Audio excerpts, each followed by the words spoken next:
In the following video, we are going to be talking about how to properly and safely use an angle grinder. An angle grinder can be used for a variety of tasks with a variety of different discs.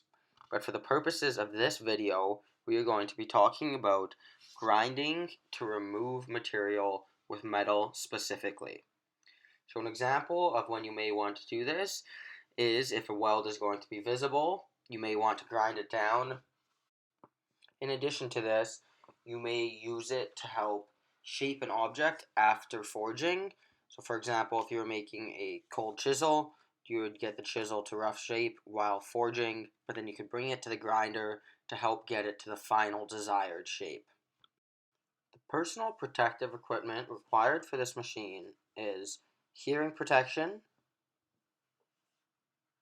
foot protection such as spats, eye protection such as safety glasses, a face shield to protect your face, a welding jacket to prevent sparks from hitting your arms, and gloves may be worn if the operator wishes to wear them.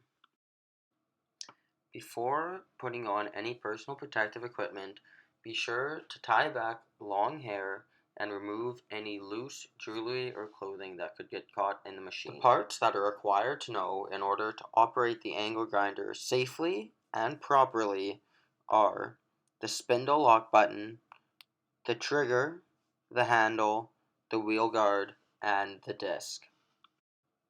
The spindle lock button is used when changing the disc. We will go into this further later on in the video. The handle is designed to help give the operator more control of the tool. It can be removed and put on to the other side if the operator prefers to operate the machine with their other hand, or if they're trying to get in to grind a specific area and the handle cannot stay where it is. The guard must always stay on the grinder and should not be removed for any reason. If you ever find an angle grinder without a guard, or it appears that the guard is broken, report it to the teacher immediately. The trigger is used to turn the machine on and off while grinding. Grinding may only occur in the designated grinding areas, such as the grinding booth. Before you start grinding, ensure that your stock is securely clamped. Before starting to grind, always check the disc for imperfections or cracks. If there are any imperfections or cracks, let the teacher know immediately, and do not grind using that disc. When you're ready to start grinding, always turn on the grinder away from the stock and allow it to reach full speed. When you are grinding, you want to move the grinder back and forth in a smooth motion. You do not want to let the grinder sit in one position. When you are done grinding, always wait for the grinder to come to a complete stop before placing it with the wheel facing up.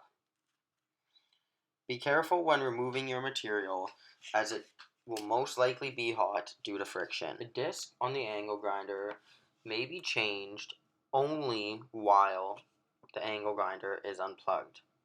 In order to change the disc, first you must lock out the machine using the spindle lock button.